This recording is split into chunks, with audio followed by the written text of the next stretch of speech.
राम राम भाइयों मेरा नाम अनिल सोलंकी है और मेरे यूट्यूब मंच लाउड जाट वॉइस में आप सबका स्वागत है।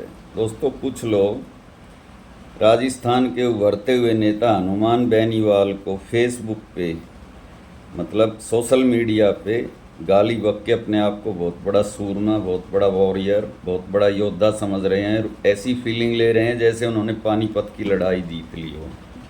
तो दोस्तों, ये मामला क्या है? हनुमान बेनीवाल ने जब से भरतपुर में रैली की है, लगातार कंट्रोवर्सी पे कंट्रोवर्सी क्यों हो रही है हनुमान बेनीवाल के साथ? कौन ये सब कर रहा है? आज के वीडियो में इसी पे बात करेंगे। दोस्तों, मैंने एक वीडियो बनाया था आज से 3-4 दिन पहले, जिसमें मैंने ये बोला था कि हनुमान बेनीवाल राजस्थान के अगले मुख्यमंत्री हो सकते हैं।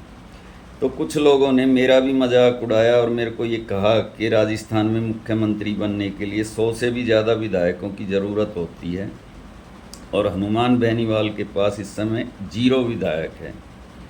तो हनुमान बेनीवाल कैसे मुख्यमंत्री बनेगा, ज़रा ये समीकरण समझाओ, मेरे से ये लोगों ने कहा। तो मैं सबकी बातों का पॉइंट टू पॉइंट जवाब दूंगा। आप वीडियो को ध्यान से देखें, लास्ट तक बने रहें और शेयर भी करते रहें। पहली बात, कुछ लोग ये कहते हैं हनुमान बेनीवाल के पास विधायक नहीं है राजस्थान में, अपनी पत्नी तक को वो चुनाव नहीं जितवा सके, वो भी चुनाव हार गई। तो उसका जवाब ये है कि हरियाणा के मुख्यमंत्री नायब सिंह सैनी जिस समय सांसद थे, उनकी पत्नी जिला पंचायत का चुनाव हार गई थी और चौथे नंबर पर आई थी। उसके बाद भारतीय जनता पार्टी ने उनको मुख्यमंत्री के पद पर बिठाया और नायब सिंह सैनी हरियाणा के एकमात्र सैनी विधायक हैं और कोई दूसरा सैनी हरियाणा में विधायक नहीं है। नंबर 1 बात। दूसरी बात, अगर यही क्राइटेरिया है कि जिसके पास एमएलए नहीं है उसको उस राज्य का चुनाव ही नहीं लड़ना चाहिए, तो इस हिसाब से भारतीय जनता पार्टी को पंजाब का चुनाव ही नहीं लड़ना चाहिए। फिर किस आधार पर भारतीय जनता पार्टी पंजाब में सरकार बनाने का दावा कर रही है? क्योंकि पंजाब में 117 सदस्यों की विधानसभा में बीजेपी के 2 एमएलए हैं और एमपी 0 है। और बीजेपी ये ताल ठोक रही है 1 साल से कि हमारी पंजाब में सरकार आने वाली है। तो जब बीजेपी को ये अधिकार है तो आरएलपी को भी ये अधिकार है कि वो राजस्थान में ऐसा दावा करे कि हमारी सरकार आने वाली है। और अगर यही क्राइटेरिया है कि जिसके पास विधायक नहीं है वो कैसे दावा कर सकता है, तो इस हिसाब से केरल और तमिलनाडु में भी बीजेपी को चुनाव नहीं लड़ना चाहिए था। और बीजेपी को जब दिल्ली में उसकी हार हुई थी, 3 एमएलए आए थे, उसकी मुख्यमंत्री पद की उम्मीदवार किरण बेदी भी चुनाव हार गई थी 2015 में, तब दिल्ली की राजनीति बीजेपी को छोड़ देनी चाहिए थी। जब 1984 में पूरे भारत में 2 एमपी जीते थे बीजेपी के, तब उनको चुनाव ही नहीं लड़ना चाहिए था। तो दोस्तों, ये बेमतलब के जो लोग लॉजिक देते हैं, इनमें कोई दम नहीं होता है।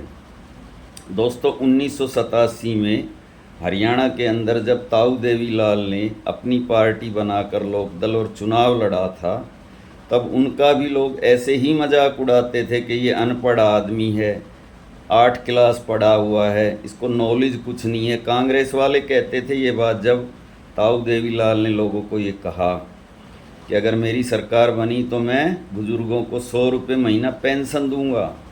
तब कांग्रेस वालों ने उनको अनपढ़ गवार कहा था, उनका मजाक उड़ाया था। और जब जनता ने उनको वोट दिया तो ऐसा वोट दिया कि कांग्रेस के 5 एमएलए आए 90 में से और देवीलाल ने 85 सीटें जीती। तो इन बातों की आप लोगों को परवाह ही नहीं करनी चाहिए, जो बातें लोग कह के आपका मोरल डाउन कर रहे हैं। दोस्तों, पूरा हमारी लोकतांत्रिक जो एक पद्धति है उसका मैं आपको इतिहास बता सकता हूँ। ऐसी ऐसी पार्टियाँ दोस्तों जिनका कहीं अस्तित्व नहीं था, खुद भारतीय जनता पार्टी 1980 में बनी, 1990 10 साल लगे थे उसको पहली सरकार अपनी बनाने में किसी राज्य में। इनकी पहली सरकार हिमाचल प्रदेश में बनी थी, फिर राजस्थान में और उसके बाद मध्य प्रदेश में 1990 में जाके। तो दोस्तों, आरएलपी एक उभरती हुई पार्टी और हनुमान बेनीवाल एक ज़मीन से उठे हुए नेता हैं। और जिस पेड़ पर फल लगते हैं उस पेड़ पर लोग पत्थर मारते ही मारते हैं। कीकर और बबूल के पेड़ पे कोई नहीं पत्थर मारता।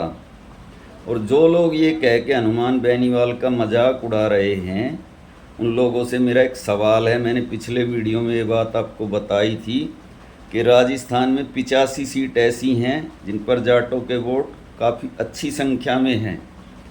तो अगर उस 85 में से 50 सीटें भी आप आरएलपी को जितवा दें तो कांग्रेस और भाजपा दोनों की मजबूरी आरएलपी बन जाएगी। जब 10 सीट जीतकर जेजेपी के दुष्यंत चौटाला डिप्टी सीएम बन सकते हैं, जब 40 सीट जीतकर नीतीश कुमार बिहार के 5 साल मुख्यमंत्री रह सकते हैं, जब 30 सीट जीतकर कुमार स्वामी 2 बार कर्नाटक के मुख्यमंत्री हो सकते हैं, जब 1 सीट वाला मधु कोड़ा झारखंड का मुख्यमंत्री हो सकता है, तो आरएलपी के हनुमान बेनीवाल भी सीएम हो सकते हैं अगर आप लोग उनका साथ दें, उनको नागौर की बाउंड्री से बाहर निकालकर पूरे राजस्थान का नेता बनाएं।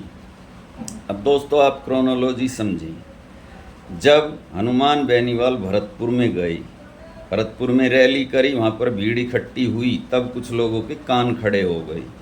सबसे पहले एक एआई जनरेटेड फर्जी ऑडियो वायरल किया गया जिसमें हनुमान बेनीवाल दलित सांसद संजना जाटव को गलत बोल रहे हैं। ये फर्जी ऑडियो था। ऐसी कोशिश हरियाणा में की गई थी।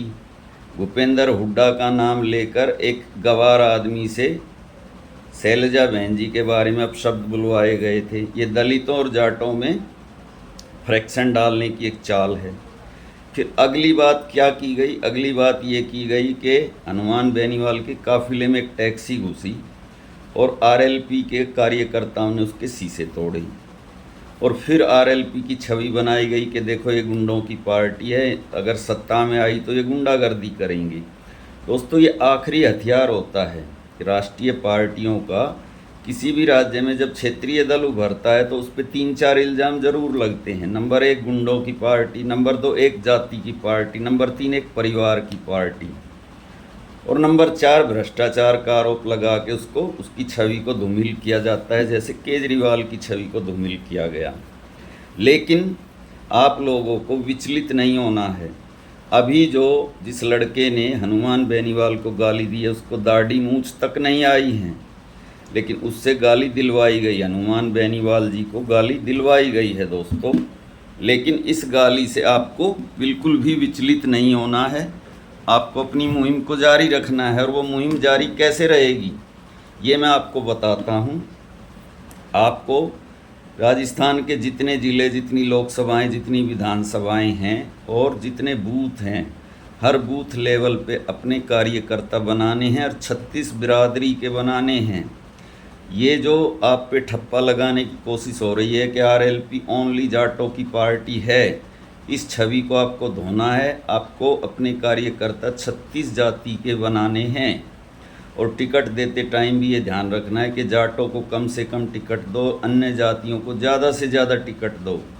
36 बिरादरी के समर्थन से ही कोई नेता बनता है। और हनुमान बेनीवाल एक ज़मीनी नेता है। हनुमान बेनीवाल का आप ट्रैक रिकॉर्ड देखें। हनुमान बेनीवाल ने किसान आंदोलन में एनडीए का साथ छोड़ा, पहलवान आंदोलन में पहलवान बेटियों के साथ खड़े रहे।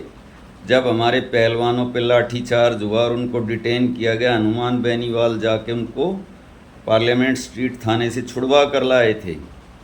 हनुमान बेनीवाल ने ही पेपर लीक के खिलाफ मुहिम चलाकर एसआई की परीक्षा रद्द करवाई।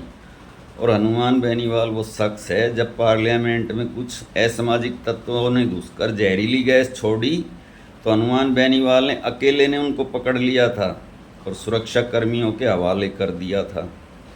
तो हनुमान बेनीवाल ज़मीन से उठा हुआ एक ग्रास रूट पॉलिटिशियन है और उसकी पार्टी की संभावनाएं हैं राजस्थान में। और उसी की वजह से जो बड़े राजनीतिक दल हैं वो बेचैन हैं, उनमें बेचैनी है। और आने वाले टाइम में हो सकता है कुछ और ऐसी घटनाएं हों, लेकिन इनसे विचलित नहीं होना है आरएलपी के कार्यकर्ताओं को।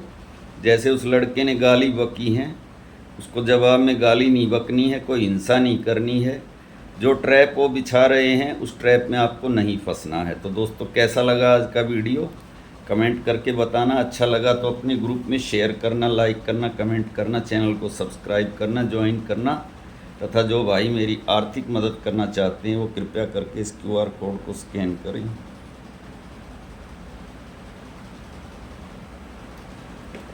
आपकी आर्थिक मदद से मुझे मोटिवेशन मिलता है आगे और अच्छे वीडियो बनाने के लिए। मिलते हैं अगले वीडियो में। धन्यवाद भाई।